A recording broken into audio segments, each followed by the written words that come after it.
ጸሎት መጸለይ ትፈልጋላችሁ፣ ነገር ግን እንዴት እንደሚጸለይ አታውቁም፣ ወይም ደግሞ ጸሎት ይሰለቻችኋል። መጽሐፍ ቅዱስንና መሰል መጻሕፍትን ማንበብ ትፈልጋላችሁ፣ እንዴት እንደሚነበብ ግን አታውቁም። ወይስ መንፈሳዊ ሕይወቴ ከቆመበት ንቅንቅ አልላለ ብላችሁ ተጨንቃችኋል?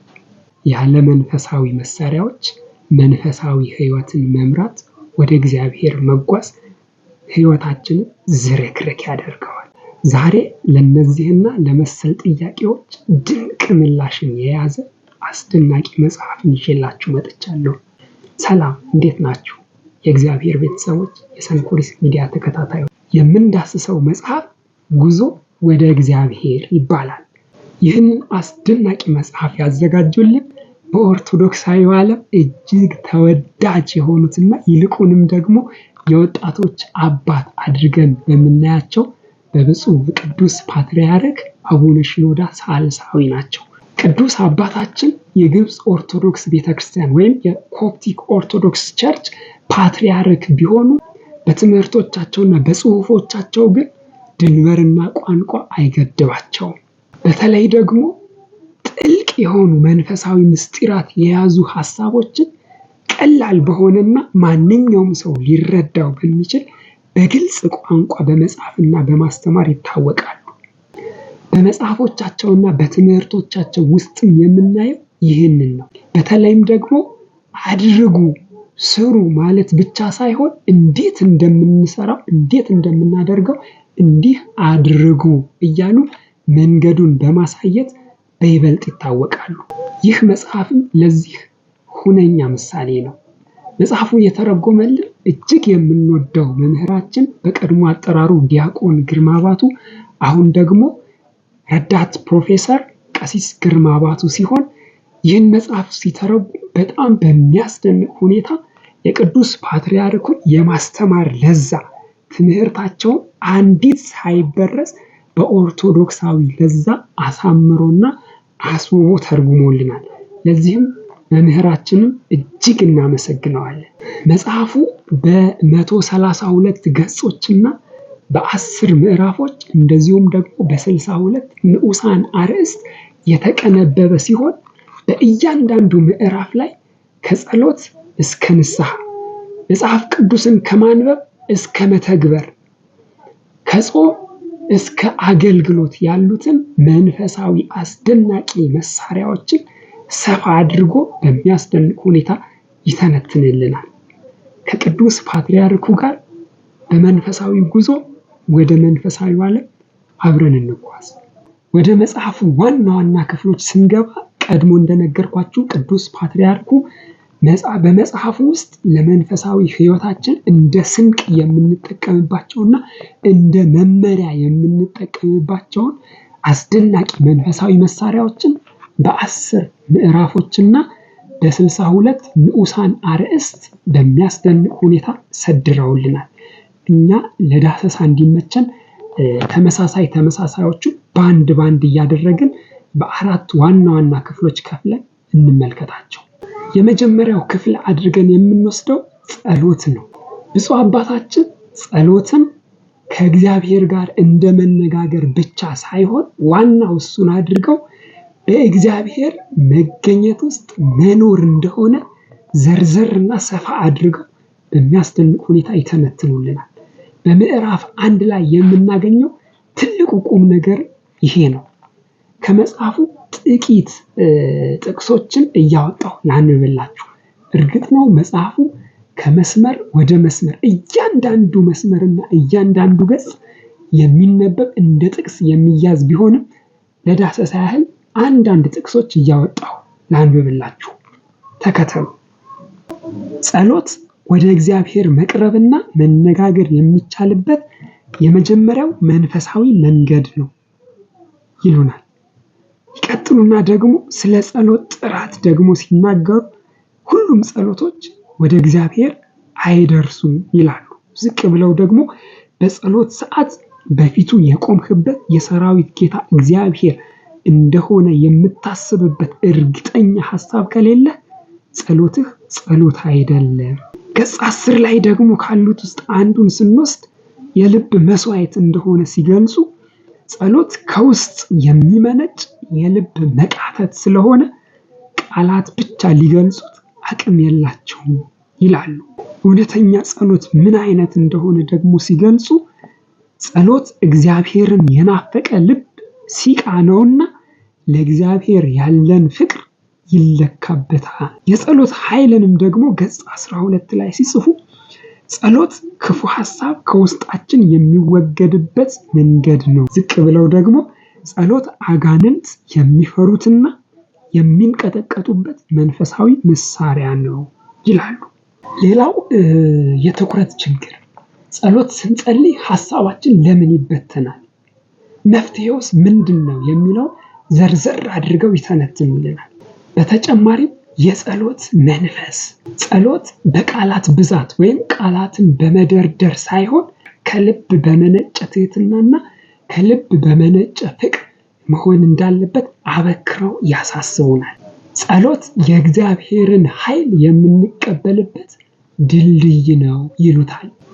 ጸሎት ስራ ለሚሆንባችሁ፣ ለሰለቻችሁ፣ እንዲሁም ደግሞ እንዴት መጸለይና እንዴት ከእግዚአብሔር ጋር መገናኘት እንዳለባችሁ ማወቅ የተሳናችሁ ለእናንተ ይሄ ርዕስ በጣም ወሳኝ ነው። ወደ ቀጣዩ ክፍል እንለፍ። ሁለተኛው ክፍል ቅዱሳት መጻሕፍትን ማንበብ ነው። ይህ ክፍል መጽሐፍ ቅዱስን ማንበብና የቅዱሳንን ሕይወት ወይንም ገድላቸውን ማንበብ በሚል በሁለት ምዕራፎች የተቀነበበ ነው። ብዙዎቻችን መጽሐፍ ቅዱስን እናነባለን፣ ነገር ግን ሕይወታችንን አይቀይረውም። ለምን? ቅዱስ ፓትርያርኩ ለዚህ አስደናቂ ምላሽ ይዘውልን መጥተዋል። ከገጽ 24 ጀምሮ ስለ ንባብ፣ ስለ መጽሐፍ ቅዱስ በሰፊው ያተቱልናል። መጽሐፍ ቅዱስንም ሲጠቅሱት ታላቅ መጽሐፍ፣ የመጽሐፎች መጽሐፍ ይሉታል። የነፍስ ምግብ እንደሆነም ደግሞ ሲያስረዱን መጽሐፍ ቅዱስ ተመግበው ሕይወት እንድታገኝበት ከእግዚአብሔር የተሰጠህ የነፍስ ምግብ ነው ይላሉ። እንዴት ማንበብ እንዳለብንም ደግሞ ሲያስረዱን መጽሐፍ ቅዱስን ስናነብ ለእውቀት ሳይሆን እግዚአብሔር ለኔ ምን እየነገረኝ ነው ብለን በማሰብ እንደዚሁም ደግሞ መጽሐፍ ቅዱሱ ራሱ እግዚአብሔር ለኛ እያናገረን እንደሆነ እያሰብን ማንበብ እንዳለብን ያስተምሩናል።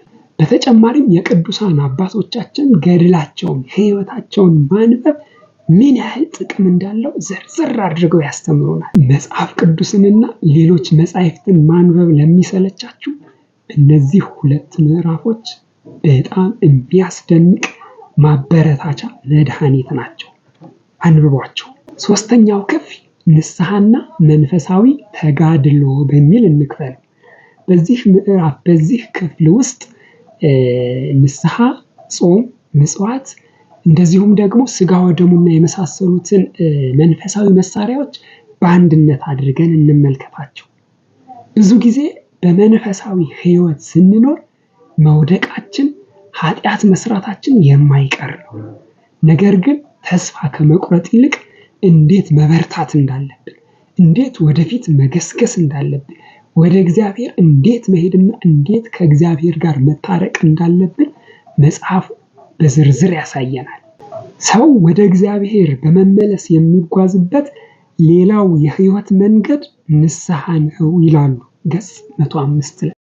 ንስሐን ደግሞ ስንጀምር እንዴት መጀመር እንዳለብን፣ ራሳችንን ለንስሐ እንዴት ማዘጋጀት እንዳለብን ደግሞ ሲነግሩን ንስሐ ስትጀምር እግዚአብሔርን እየተቃወምክ የነበረበትን ዘመን ለመለወጥ እንደተነሳህ እርግጠኛ ሁን ይሉናል። በአጠቃላይ ንስሐ የቅጣት ሳይሆን የመታደስና የነፃነት መንገድ እንደሆነ በጽኑ ያሳስቡናል። ጾም፣ ስግደትና የመሳሰሉትን መሳሪያዎች ደግሞ ስጋችንን ለመጨቆን ሳይሆን ለነፍሳችን ክንፍ እንዲሆኑላት እንዴት እንደምንጠቀምባቸው ያስተምሩናል። ራስን መግዛት፣ ስሜትን መግራት፣ ጸጋን መጠበቅ እንደዚሁም ደግሞ ራስን መሆን የሚቻልበት ትልቁ የመንፈሳዊነት ቁልፍ ጾም ነው ይላሉ ገጽ 85 ላይ። ዝቅ ብለው ደግሞ የመታቀብና የመከልከልን ፈተና ያለፈ ሰው ምንጊዜም አሸናፊ ነው ይላሉ። እደግመዋለሁ። የመታቀብና የመከልከልን ፈተና ያለፈ ሰው ምንጊዜም አሸናፊ ነው ይላሉ። በተራብክ ጊዜ ደካማነትህን ትረዳለህ፣ በኃይልህ መመካትህ ይቀራል፣ በእግዚአብሔር መደገፍ ትጀምራለህ ይላሉ ገጽ 89 ላይ። ስለ ምስጢረ ቁርባንም ደግሞ ሲናገሩ በምስጢረ ቁርባን የእግዚአብሔር ሰዎች የዘላለም ሕይወትን ይወርሳሉ ይላሉ ገጽ 114 ላይ። በአጠቃላይ መንፈሳዊ ተጋድሎ ማለት ስጋን ለነፍስ ማስገዛት፣ ነፍስን ደግሞ ለእግዚአብሔር ማስገዛት እንደሆነ በዝርዝርና በጥልቀት ያትቱልናል። አራተኛው ክፍል ደግሞ አገልግሎትና ፍቅር ይሰኛል። አገልግሎት ለእግዚአብሔርና ለሰዎች ያለንን ፍቅር የምንገልጽበት መንፈሳዊ የህይወት መንገድ ነው ይሉናል። መንፈሳዊ አገልግሎት ሲባል ደግሞ ቅዳሴ ማስቀደስ ወይም ደግሞ መቀደስ፣ ማህሌት መቆም፣ ሰዓታት መቆም፣ ቤተክርስቲያን ማጽዳት፣ መጥረግ፣ እንደዚሁም መስበክና የመሳሰሉት ብቻ እንዳልሆነ በዋናነት መንፈሳዊ አገልግሎት በክርስቲያናዊ ስነ ምግባር ሌሎችን መርዳትና መውደድ ትልቁ መንፈሳዊ አገልግሎት እንደሆነ አበክረው ያስተምሩናል። ከሁሉም በላይ ደግሞ ጉዟችን መጨረሻው ለብቻችን መዳን ሳይሆን ሌሎችንም አብሮ ይዞ መጓዝና አብሮ መዳን እንደሆነ ይህንና የመሳሰሉትን አስደናቂ ሐሳቦች በዚህ ክፍል ያትቱልናል። እንግዲህ ይህንን መጽሐፍ ደጋግሜ በማንበብ አንድ ደጋግሜ ሳስበውና ሳሰላስለው የነበር አብይ ነገር አለ። እርሱም ተግባር ነው። ብዙ ጊዜ መንፈሳዊ መጻሕፍትን ስናነብ ረቂቅና ለመፈጸም የሚያዳግቱ ወይም የሚከብዱ መስለው ይታዩናል። ቅዱስ ፓትርያርኩ ግን በዚህ መጽሐፋቸው ልክ እንደ አባት ሆነው እጃችንን ይዘው ልጆቼ እንዲህ ጸልዩ፣ እንዲህ አንብቡ፣ እንዲህ ንስሐ ግቡ፣ እንዲህ አገልግሉ እያሉ በፍቅር ይመሩናል፣ መንገዱን ያሳዩናል። ሌላው በጣም ያስገረመኝ ነገር መጽሐፉ ላይ ያሉት ትምህርቶች ዛሬ ላለንበት ሕይወት እንዴት አመቻችተን እንደምንጠቀም የሚሰጠው መንገድ ነው። ለምሳሌ በትምህርት ቤት ስንሆን እንዴት መጸለይ እንዳለብን፣ መንገድ ላይ ስንሆን እንዴት መጸለይ እንዳለብን፣ በምንም አይነት ሁኔታ ብንሆን ጸሎትን እንዴት ማድረግ እንዳለብን የሚያሳያቸው መንገዶች እጅግ አስደናቂና ቁልፍ ናቸው። ይህ መጽሐፍ የጠፋብንን መንገድ የሚያሳይ፣ የዛለው ጉልበታችንን የሚያበረታ እጅግ ታላቅና ድንቅ የሆነ መጽሐፍ ነው። አንባችሁት ስትጨርሱ እንዴት መኖር እንዳለብኝ አወቅኩኝ የሚል የሚያጽናና ታላቅ ስሜት እንደሚሰማችሁ አልጠራጠርም። በመጨረሻም ይህ መጽሐፍ ለማን ይመከራል ካላችሁኝ፣ ይህ መጽሐፍ ለሁሉም የሚመከር ሲሆን በደረጃ ለማስቀመጥ በዋናነት ግን ለመጠቆም ያክል መንፈሳዊ ሕይወትን አሁን ለጀመራችሁና ጉዞው ግራ ለገባችሁ ሰዎች በዋናነት ይመከራል። እንደዚሁም ደግሞ ጸሎትና ንባብ ለሰለቻችሁ ወይም ደግሞ ለምን ይከብደኛል ብላችሁ ለምታስቡ ሰዎች ይሄ መጽሐፍ ትልቅ መፍትሄ አለው። ብዙ ጊዜ ተስፋ ለሚቆርጡና እንዴት ልጀምር ብለው ለሚያስቡ በተለይም ለወጣቶች፣ በተጨማሪም ጥልቅ መንፈሳዊ ምስጢርን በቀላል ቋንቋ ማንበብ ለሚፈልጉ ይህንን መጽሐፍ ማንበብ የግድ ይላል። ታዲያ ስታነቡ ማስታወሻ ለመያዝ በፍጹም እንዳታስቡ፣ እንዳትሞክሩት። ምክንያቱም ሙሉ መጽሐፍ ድጋሚ መገልበጣችሁ ስለማይቀር። የዛሬው የመጽሐፍ ዳሰሳችን በዚህ ጨርሰናል። እናንተስ ይህን መጽሐፍ አንብባችሁታል? ቀጣይስ የትኛውን ኦርቶዶክሳዊ መጽሐፍ እንድዳስስላችሁ ትፈልጋላችሁ? ሐሳባችሁን ኮሜንት ላይ ጻፉልኝ። ይህን ቪዲዮ ከወደዳችሁት ላይክ እና ሼር በማድረግ እንድታግዙኝ በትህትና ጠይቃችኋለሁ። መሰል የመጽሐፍ ዳሰሳዎች እንዲደርሷችሁ ደግሞ ቻናሉን ሰብስክራይብ ማድረግ እንዳትረሱ። የእግዚአብሔር ጸጋ ከሁላችን ጋር ይሁን። በቀጣይ ዳሰሳ እስክንገናኝ ሰላም ቆዩ።